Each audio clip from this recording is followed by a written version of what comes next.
سلام، گاینی هستم. 34 سال دارم. 5 ساله که سابقه کار فروش و بیزینس انجام میکنم.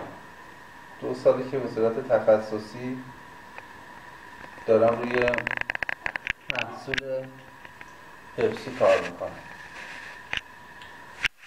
من عاشق فروشم.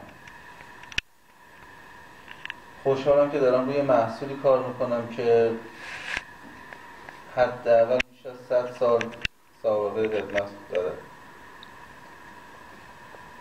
سهم بازار پپسی نسبت به رقبا خیلی بیشتره، به خاطر اینکه کیفیتش از بقیه محصولات نوشیدنی بیشتره. حالا من دیگه خودم رو جزو از این خانواده میدونم، چون واقعا به این محصول اعتقاد دارم.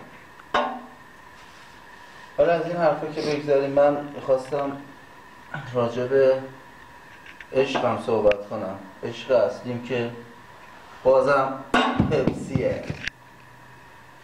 پپسی همیشه برتر از هم.